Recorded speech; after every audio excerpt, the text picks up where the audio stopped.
MLS season previews roll on. Today we're diving into the Portland Timbers. They finished 10th in the Western Conference last season, missing out on the playoffs for the second straight season.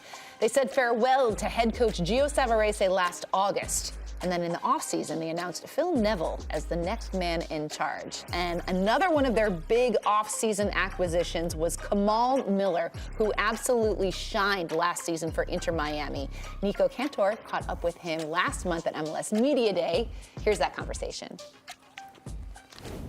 Kamal, thanks for joining us. Thank you. So remind me on the timeline. You had Phil for a little bit at Inter Miami. Yes. And you had him on the Canadian national team as an assistant as well for Nations League. Yes. So what's your relationship like with him? He must have gone out and said, I want Kamal Miller. We can get him. Let's get him. That's what the GM told me. It was one of the first days he got there was I was the top target that he wanted to be part of his team in Portland. So it means a lot to me. Phil is such a great guy, great coach, great person, a player that has won everything when he was playing, Champions League, Premier League, everything. So just for him to be so humble and a player of his caliber to take interest in me and gravitate towards my game, it means a lot to me.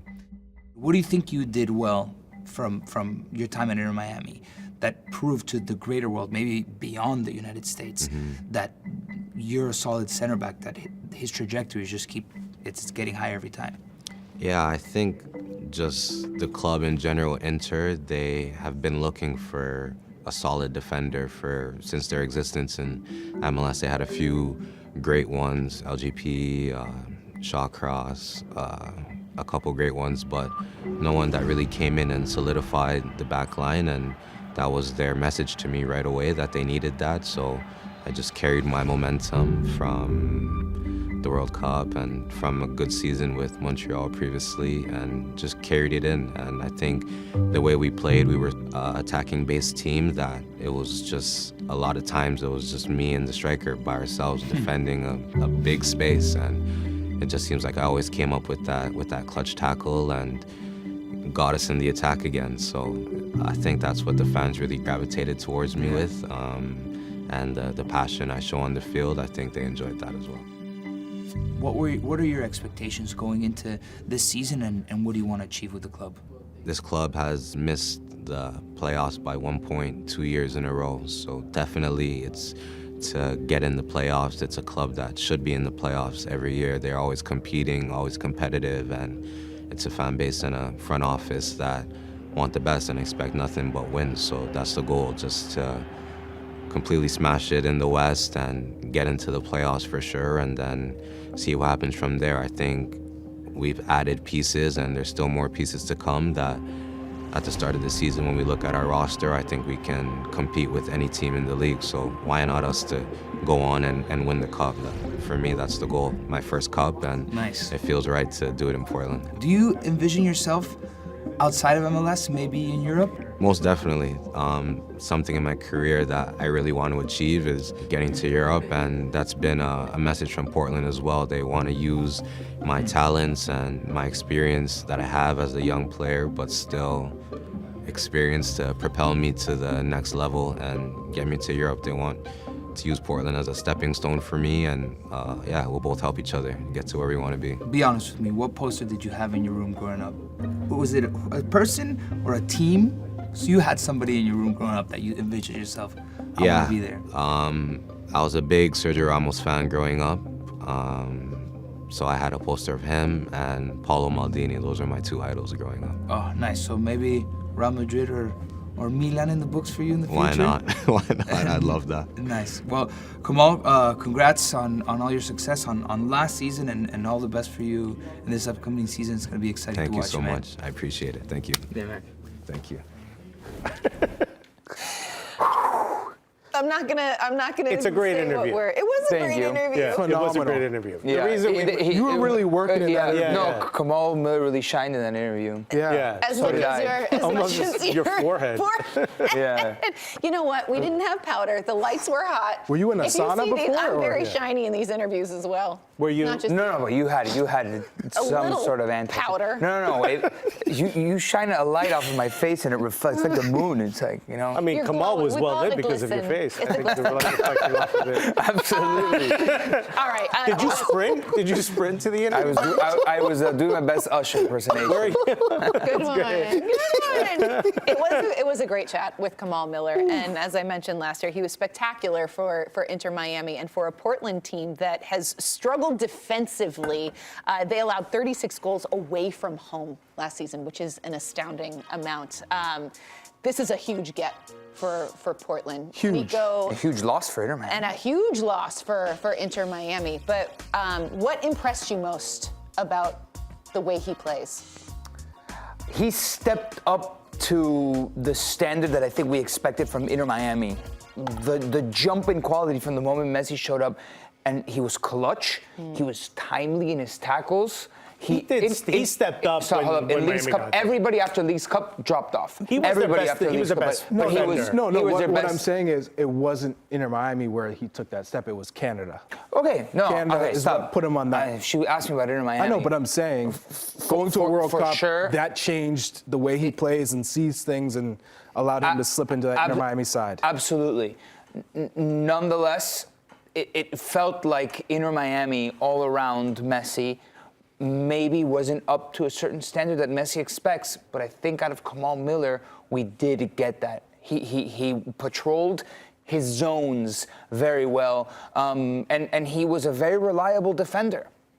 And it shocked me that Inter Miami got rid of him because he was by far leaps and bounds Inter Miami's best defender. Portland got a real one. Yeah, and when you think about the addition of Maxime Crepeau in goal for Portland, because he was one of their off-season signings as well, I think defensively they're going to be a lot stronger this year. They shipped 58 goals last year. It was a lot. That's second worst. It's not good. In the Western Conference. That's not good. It's not good. So they needed a keeper, that's for sure. And Maxime Crepeau is one of the best keepers in Major League Soccer.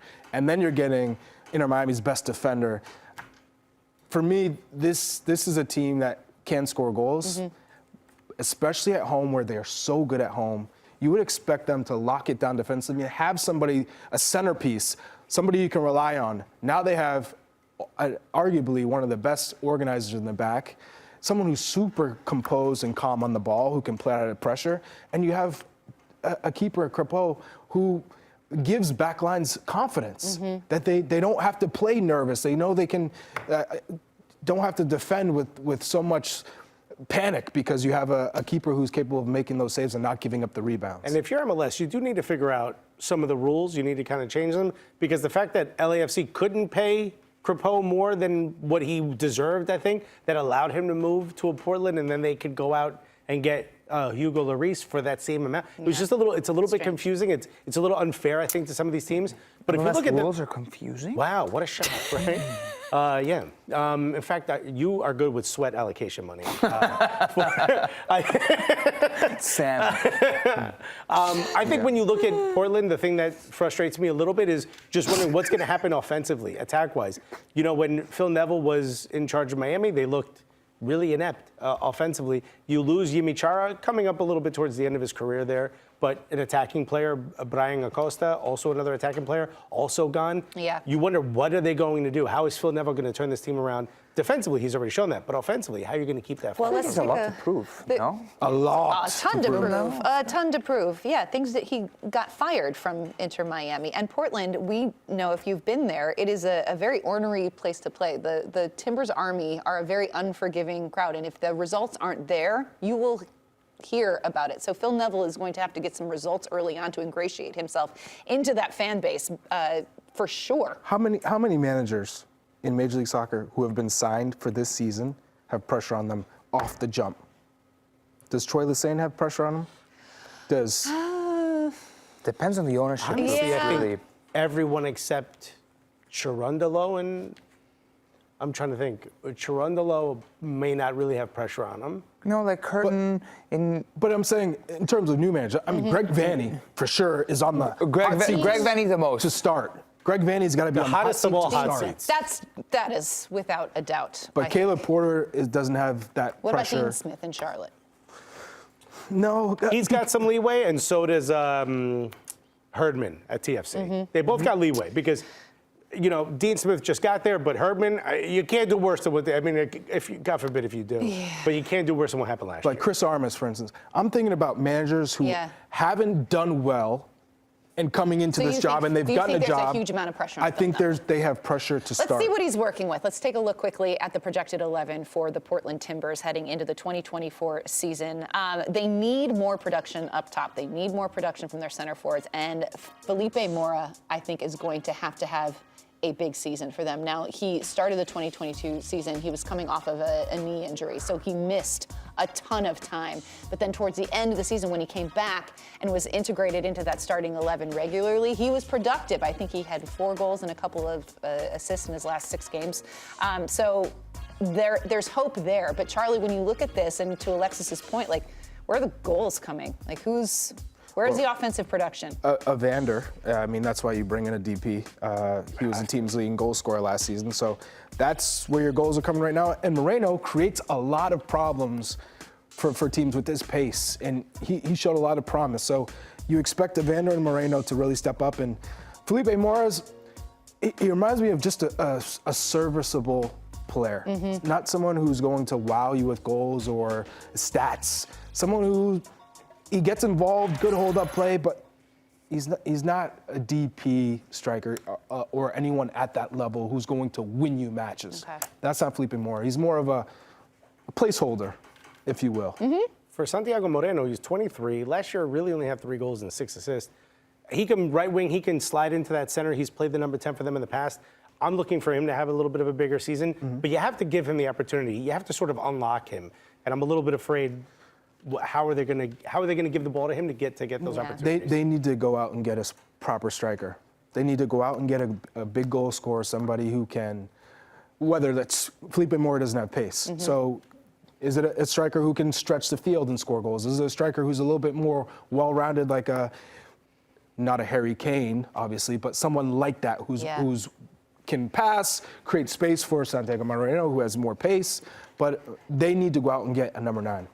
Just given the fact there's been a lot of big 9 acquisitions that fulfill a lot of those qualities that you're talking about in Major League Soccer with Muriel, Musa. For the quality of MLS, there was one more. There's one more striker. Oh, Kuipers at Chicago. Yeah. They're available. They were just on the fringe of making the postseason last year. It'll be interesting to see if there's enough there in 2024. Their fans, and if Phil Neville their fans can get give them there. that boost. I will say Providence Park is my favorite venue in Major League Soccer. It is awesome. And it used to be a fortress. Not so much anymore. We'll see. We'll see if that can turn around in 2024. All right.